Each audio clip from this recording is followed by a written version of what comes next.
3 months doesn't sound like a really long time, but when we're doing 3 episodes a week, it's been very jam-packed. And guys, we're having so much fun. The love you're showing, we just love doing this, and even more so when we're seeing people start their own businesses just off the back of this podcast.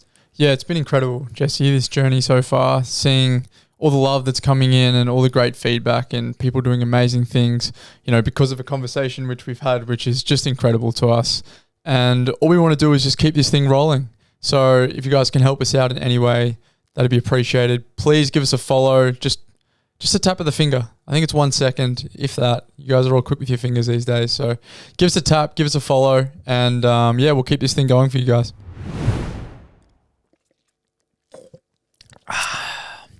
Everyone is drinking coffee at the moment, Jack. We've got little iced almond lattes, little flat whites, all those coffee things.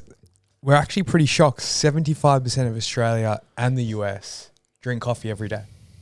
Can't say I'm surprised, to be honest.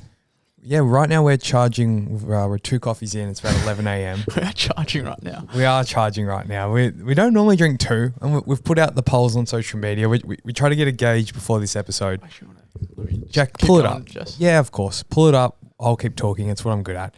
But yeah, look, we're here on this episode today to talk all things coffee. Of course, there's productivity elements towards this. There's also some super negative side effects. Mm-hmm. Yeah, there's positives and negatives for anything in life, Jesse. Don't get too wisdomatic with me, Jack. Not right now. Coffee is no different, and it's something we drink on the daily. Yeah, and it goes hand in hand with our lifestyles and I guess business and meetings and cafes. And yeah, today we just want to dive in, I guess, speak about coffee in general, our experiences. Yeah, we're from Melbourne, Australia, and there's a large stereotype here that we are the coffee snobs. That's what they call us. So yeah, here to champion that. Jack, let's hear some statistics. Yeah, quickly the stat from my huge audience is 38% of people drink 2 cups of coffee a day. We had about 26% drinking 1. And 22% said they didn't drink coffee at all. Love that. And 14% were on 3+. So cheeky 14%. Be able to pick those people in society, I think. What we're looking at is, I think Jack's touched on it. It's almost like being in business. Coffee almost goes hand in hand. Yeah. So you can't own, operate, or talk about a business without a coffee near. Which, I don't know, it seems a bit absurd, and there's a heavy reliance in society on coffee. And I think we're here today to really iron that. And we're probably against that side of coffee. If you're waking up and the first thing on your mind is turning that kettle on or heading down to the local cafe, I think that's a problem. Yeah, I don't think that's the way to consume it. You want to let your body naturally ease into the day. And, I think from doing a fair bit of research on this topic, the experts seem to say that, allowing at least 1 to 2 hours after you wake up until you consume that first coffee is key, to not becoming reliant on it, to not altering your body's makeup and sort of circadian rhythm, something like that. Something like that, Jess. As I said, we're not experts. I apologize. It's a bit too scientific. So I'm 2 coffees in, my brain's firing, so I'm using big words. But I think, look, God, coffee's really got me buzzed here. I'm just trying to get my words out. I think, yeah, Jack, if you're really relying upon it, that is certainly a problem. I'm absolutely blank. My brain is so blank. Well, this is one of the negative effects of it, Jesse. It is a little what bit. You're experiencing right now. It is. This is what we wanted to do. This is why we came 2 coffees in, just to give everyone a real life example. Cool. Case study in real time. That's what I want to say. You were talking about experts. We're definitely not experts, There it is. but we have consumed coffee in different nations. And one of those places was Vietnam. So Jack and I, we raw dogged it on an empty stomach. We went into the cafe kind of within an hour or 2 of waking up. And we asked for their cold brew. And Vietnam, if you think Melbourne's coffee mad, head to Saigon. Vietnam's crazy. Every 3rd store has a large sign at the front that just says coffee. And they keep it simple in Vietnam. Their cafes they don't have sophisticated names like 1, 2 street down. Like, they don't name things ridiculously. It's just coffee and food, hot coffee. Like, it's, what you're getting when you walk in. But Jack and I didn't know what we're getting ourselves into because those 2 cold brews sent us to another stratosphere. That's probably the most wired we've been together on coffee before.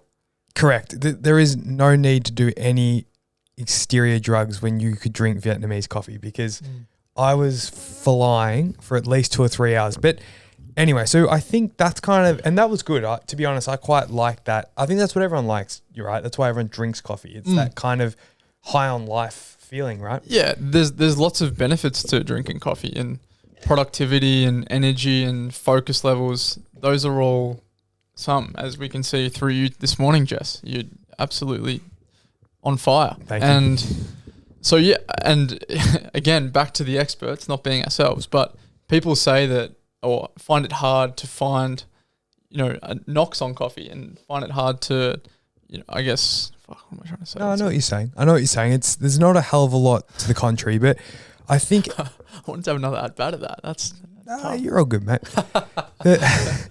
I think let it flow next. One negative I can find is I've certainly experienced that sort of anxiety, that trembling you get when you have too many coffees. For me, sometimes it's just 2. It's like 2 to 3. And I don't do it too often. Pardon, the pun there, I guess. But I certainly have tipped the scales. I feel the fingers start to get trembly. You just get, genuinely anxious. Have you felt that at all, Negs? Is that just me? No, a little bit, I think. Probably not recently. I think I've been pretty good recently. One a day has been kind of the limit. One a day is the key, I think. I think so, yeah. Yeah, the dose and the timing is everything. That's crucial. And yeah, for me, one a day, mid-morning, that's kind of all I really need.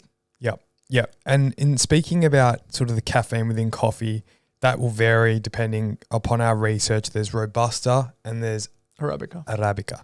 Thanks for pronouncing that. I was about to butcher it. And so Robusta is a lot stronger in terms of the caffeine inside the coffee, inside the bean, but it is a lot cheaper.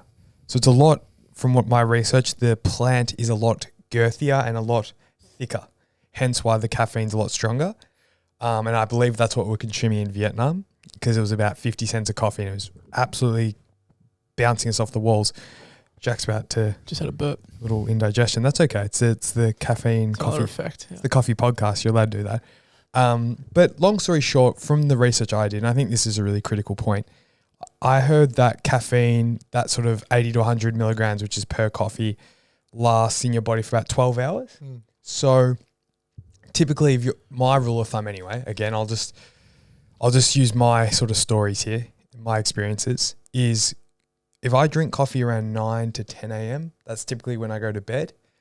Sorry, I've butchered. As in 9 p.m., 10 p.m.? Correct. With the 12-hour clock, I try to position it that if I know I'm going to bed at 9 p.m., then I should be drinking coffee around 9 a.m. for the 12-hour window to elapse. And in the times where I don't do that, say I drink coffee at 12 in the day or along those lines, I tend to have a much worse sleep. And I think that's one of the negatives we want to talk about today in our experience is sleep is definitely affected by large amounts of caffeine. You here to deny that, Jack? Or you're going all silent over there? I'm not sure what you're doing. It's getting weird over there, guys. But yeah, moving forward, I think there's a huge social element to coffee. Jack and I experience it most days. Best part of our job is meeting people. And usually that's over a caffeinated drink. It is. Yeah, it's become indoctrinated into our day-to-day. Oh, yeah. Big word. There you go. Yeah. Just trying to get on your level today, Jess. And yeah, we find ourselves catching up with everyone over a coffee, which is great. It's a great social thing to do, catch up for a coffee. It goes hand in hand with a walk or that morning walk with your girlfriend on the weekend. There you go. It's actually very interesting, the history of coffee, and something I was researching earlier today, and it makes a lot of sense. So essentially coffee, obviously it's the biggest traded commodity in the world, and it was born back, at the beginning of the Industrial Revolution, actually. Wow. So employers, when they want their employees to now work around the clock, do the same task repetitively for 10, 12-hour shifts, whatever it was, they would get them to drink coffee as a way to help sustain their production, I guess. So, and work overnights, and because our body isn't used to obviously working throughout the dark. So that was what employers kind of did. They offered coffee breaks, and so it's fueling the capitalistic society that we live in today. It's so funny you say that, Jack, because that just sparked a memory in my mind. Because that was hundreds of years ago. When did you say that was? In the Industrial Revolution. So it was like 1700s, I think, from my memory. But that still goes on today. Exactly what you named. I used to work at a call center, and I know you got to start somewhere. And when I was working there, we all thought we're getting looked after because they used to have instant coffee, probably that Robusta coffee, very strong, very cheap. And they would just feed that to us all day, every day. I was just knocking back 3 or 4 of those. And the thing is, you thought it was a great thing because you got to leave the phones to go make your coffee. So it's kind of like the other version of a toilet break. You go do your coffee break for like 5-10 minutes. But that's by design. It is by design. And I'm a bit pissed off now because I'm realizing that they one up me. Because then I was charging on the phones, making more sales than ever from those 3 or 4 Robusta coffees. There you go. There you go, man. Still happens today. Does, yep. We have Digby on 6 coffees a day at the minute. We haven't told anyone that, but our only employee is consuming coffees like you've never seen.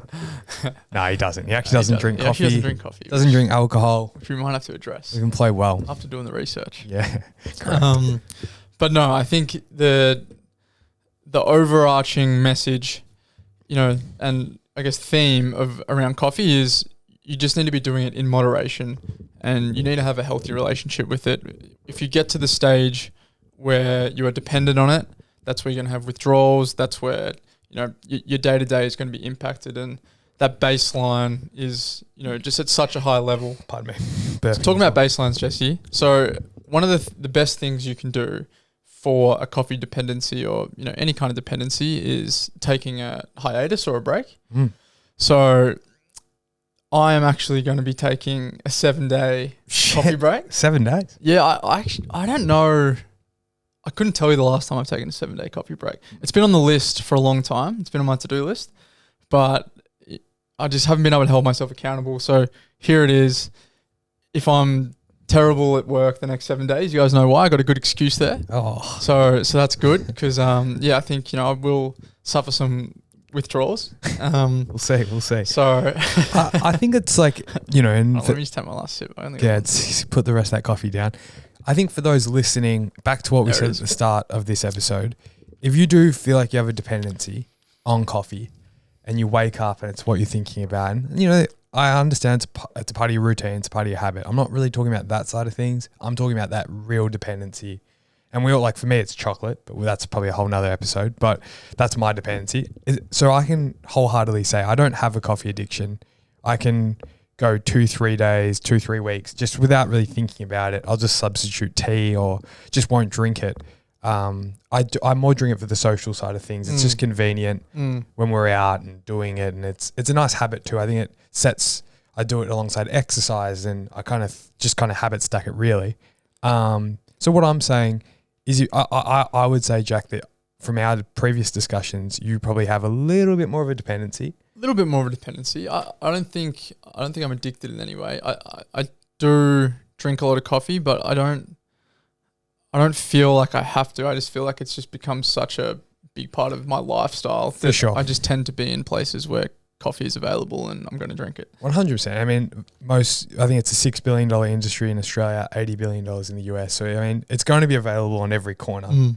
So, absolutely. I'm really proud of you taking a week off. I'm very interested. I won't be. I'll tell you that right now. I'm going to be watching with my coffee in hand. But yeah, I think we know we're not experts on this topic. We just wanted to give you guys a bit of an insight on how we've consumed it. And ultimately, I think there's a lot to be said for the social elements, the productivity, but you do need to be wary of the sleep components. Yeah, just do your own research. It's going to be different for everyone in how your body handles caffeine. Absolutely. There's a lot of positives there. I think the positives outweigh the negatives if it's done in moderation. Correct. And we didn't even touch on milk, and I'm glad because that would be another hour. And I know you guys got to get on with the milk. The listeners got to get on with their day. They don't want any more from us, Jack. So on that note, guys. Cheers, guys. Enjoy your coffee.